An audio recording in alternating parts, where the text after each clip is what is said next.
कक्षा 7 के 5वें पार्ट में एक बड़ा इंपॉर्टेंट फार्मूला दिया है।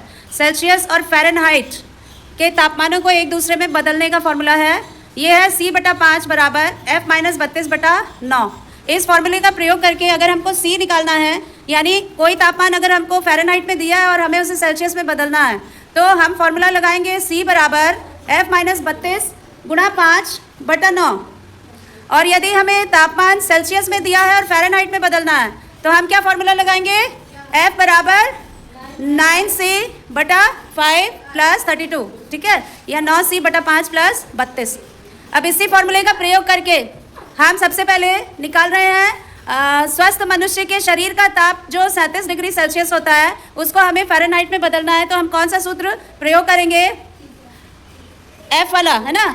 F बराबर 9C/5 + 32 का फॉर्मूला यूज़ करेंगे हम, और इस तरह से हमारा आंसर आता है 98.6 फ़ारेनहाइट।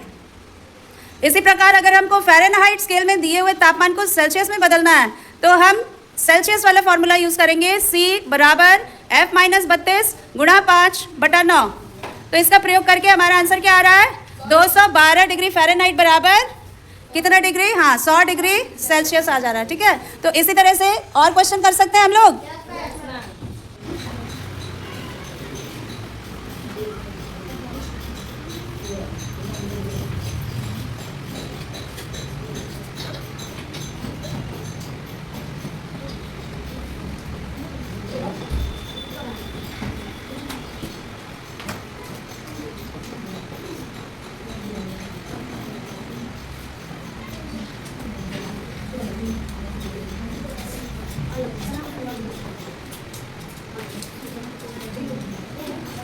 सही है दिव्यांशु?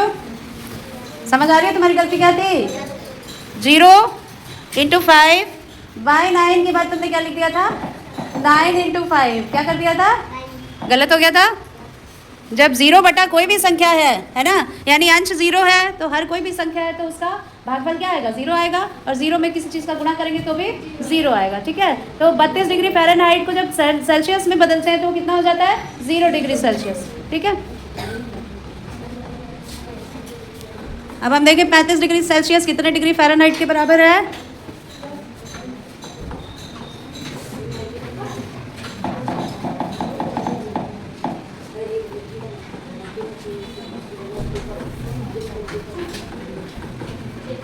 ये बटा 5 सारे में ऊपर जो किया है तुमने फॉर्मूले में जो बटा 5 दोनों अंशों के नीचे लगाया है, वो सही है? नहीं, अरे नीचे वाला क्यों मिटा दिया? तो सही था। अंडू कर दो, 1 मिनट अंडू कर दो। हाँ, 32 ना मिटाओ। हाँ चलो,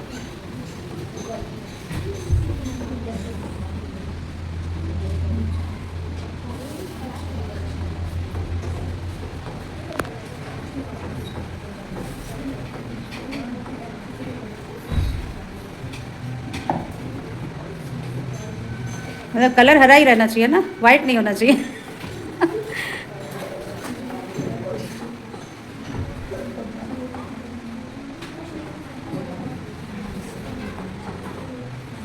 सही है, वेरी गुड। क्लैप करो सब इसके लिए। फॉर्मूला को समझ के उसको अप्लाई करना और क्वेश्चन का आंसर निकाल लेना। ये इस क्लास में मुझे लग रहा है कि बच्चे ने किया अब तक, है ना, और बहुत अच्छी बात है, शाबाश। चलो तुम लोग भी इस फॉर्मूले को याद कर लेना, ठीक है। ये दोनों फार्मूले जो हैं सेल्सियस और फ़ारेनहाइट को एक दूसरे में बदलने के लिए, ये क्वेश्चन छात्रवृत्ति में तो आता ही आता है। फार्मूला पे बेस्ड कोई ना कोई क्वेश्चन, या तो फार्मूला पता होना चाहिए उस पर क्वेश्चन आएगा, या फिर कोई न्यूमेरिकल दे देगा इसी तरह से संख्याएं रख के एक मात्रक में दूसरे मात्रक को, मतलब एक मात्रक से दूसरे मात्रक में बदलने के लिए प्रश्न दे सकता है, ठीक है। अब हम तापमान के अन्य मात्रक के बारे में जानेंगे जो सबसे इम्पोर्टेंट है। तापमान का मानक मात्रक होता है, यानी एसआई मात्रक क्या होता है? केल्विन। क्या होता है?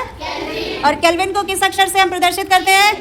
के से। इसमें डिग्री नहीं लगाते हैं, ठीक है। जब तापमान केल्विन में लिखते हैं तो डिग्री का प्रयोग नहीं करते हैं, ठीक है। अब इसमें सेल्सियस और केल्विन में जो संबंध है वो है 0 डिग्री सेल्सियस बराबर होता है 273 केल्विन के, और 100 डिग्री सेल्सियस बराबर होता है 373 केल्विन के। तो इस हिसाब से 0 केल्विन जो होगा वो कितने डिग्री सेल्सियस पे होगा? -273। और जो 0 केल्विन होता है उसे हम एक और नाम से जानते हैं, वो परम शून्य ताप कहलाता है। 0 केल्विन जो होता है वो परम शून्य ताप कहलाता है। ठीक है, इसको लिख लो। तो 0 केल्विन परम शून्य ताप है। ये वह ताप है जब किसी भी पदार्थ के अणु जो है गति करना बंद कर देते हैं। ठीक है, किसी भी पदार्थ के अणु गति करना बंद कर देते हैं परम शून्य ताप पर। अब इसी रिलेशन का प्रयोग करके अगर हमको कहा जाए कि 37 डिग्री सेल्सियस को केल्विन में बदलो, तो क्या फॉर्मूला लगाओगे तुम लोग?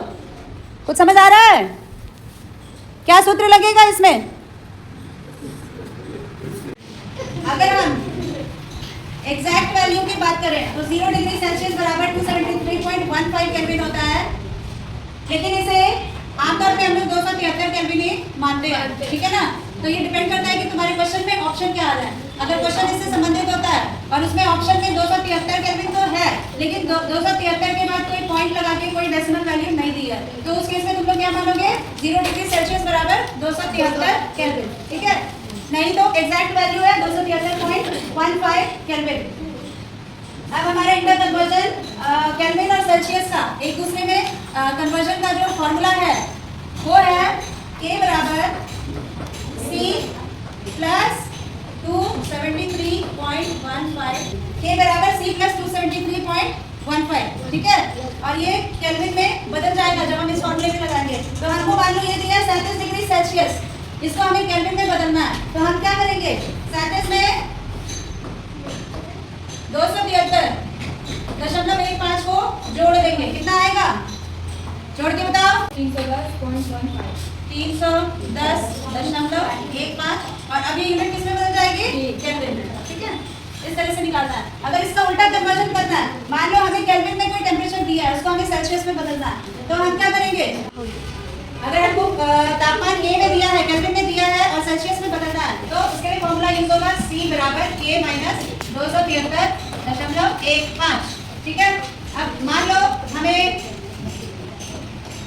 100 केल्विन तापमान दिया है और उसे हमें सेल्सियस में बदलना है, तो कैसे इस फॉर्मूले को लगाएंगे? रितिका जी, C बराबर K की जगह क्या रखेंगे? 100 रखेंगे, माइनस K की जगह लगाएंगे 100 और माइनस 273.15। अब इसको कैसे हल करेंगे? 273.15 में से हम 100 घटाएंगे और आंसर में चिन्ह लगाएंगे बड़े नंबर का। बड़ा नंबर क्या है?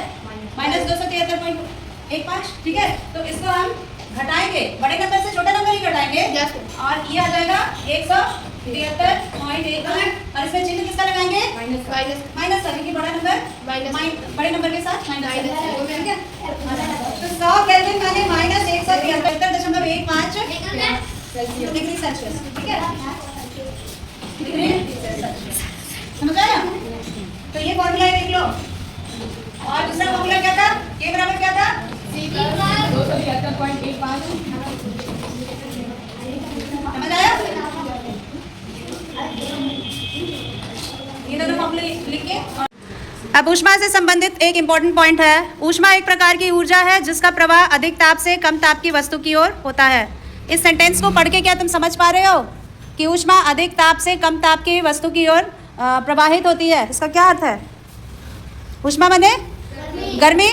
ठीक है, तो अधिक ताप से कम ताप की तरफ ये प्रवाहित होती है। जैसे दो वस्तुएं हैं, एक ज़्यादा गर्म है और एक ठंडी है। ठीक है, जैसे तुम्हारा हाथ ही है, मान लो एक हाथ तुम्हारा बहुत ठंडा है, तुमने बर्फ़ पकड़ रखी है, और दूसरा हाथ तुमने गर्म पानी में रखा है ना?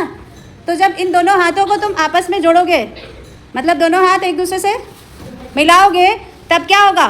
धीरे धीरे क्या जो गर्म था वो ठंडा होगा या ठंडा था वो गर्म होगा? क्या होता है एक्चुअली? क्या होता है? गर्म हाथ ठंडा हो जाता है या ठंडा हाथ गर्म हो जाता है? ठंडा हाथ और गर्म हाथ, और दोनों बराबर हो जाते हैं, है ना? दोनों एक तापमान तक पहुंच जाते हैं। तो गर्मी किधर से किधर चल रही है? गर्मी थी किसमें? जो हाथ गर्म था, ऊष्मा उसी में थी ना? तो उसने क्या किया? ठंडे हाथ को पकड़ा तो ठंडे हाथ को गर्म कर दिया, यानी गर्मी ज़्यादा तापमान की वस्तु से कम तापमान की वस्तु की तरफ जाती है, प्रवाहित होती है। ठीक है, और तब तक प्रवाहित होती रहती है जब तक दोनों वस्तुओं का तापमान बराबर नहीं हो जाता। ठीक है, जब तक दोनों वस्तुओं का तापमान बराबर नहीं हो जाता। ऊष्मा का एक मात्रक होता है कैलोरी और इसकी परिभाषा है 1 ग्राम शुद्ध जल का तापमान 1 डिग्री सेल्सियस बढ़ाने के लिए आवश्यक ऊष्मा की मात्रा को 1 कैलोरी कहते हैं। यानी कि शुद्ध पानी, शुद्ध जल अगर हम लेते हैं और उसके तापमान को मान लो पहले उसका तापमान 14 डिग्री सेल्सियस था, अब उसको हम गर्म करें ताकि वो 15 डिग्री सेल्सियस पहुंच जाए, तो जितनी गर्मी हमने उसको दी उस शुद्ध जल को, उसका तापमान 1 डिग्री सेल्सियस बढ़ाने के लिए वही ऊष्मा जो है 1 कैलोरी के बराबर होती है। ठीक है। ऊष्मा का जो एसआई मात्रक होता है वो कैलोरी नहीं होता। ऊष्मा का एसआई मात्रक क्या होता है? जूल। क्या होता है? अब कैलोरी और जूल में क्या संबंध है ये हम देखते हैं। कैलोरी और जूल में जो संबंध है वो यह है कि 1 कैलोरी बराबर 4.18 जूल होता है। तो इस हिसाब से 1 किलो कैलोरी जो कि 1000 कैलोरी के बराबर है, यह हो जाएगा 4.18 गुणा 10 की घात 3 जूल। ये जो 10 की घात 3 है इसका मतलब क्या है?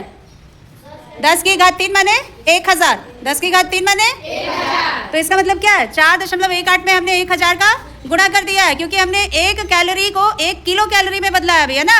तो 1000 कैलोरी माने 4.18 गुणा 1000 जूल। ठीक है। अब इसको हम साधारण संख्या में अगर लिखते हैं, माने मानक रूप में नहीं लिखते हैं, वैज्ञानिक संकेतन के रूप में अगर नहीं लिखते हैं, पूर्ण संख्या के रूप में लिखते हैं, तो क्या होगा? डेसिमल हटेगा।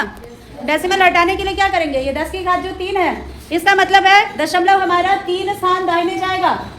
दशमलव कहाँ जाएगा? 3 स्थान दाहिने। तो 4 के बाद है, उसके बाद जितने अंक हैं 3 अंक के बाद हमारा दशमलव चला जाएगा। तो 2 ही अंक दिए हैं तो एक 0 लगा देंगे तो हमारा 4180 जूल हो जाएगा। यानी 1 किलो कैलोरी बराबर 4180 जूल। इस पे भी प्रश्न आते हैं, इस रिलेशन को याद कर लेना। ठीक है।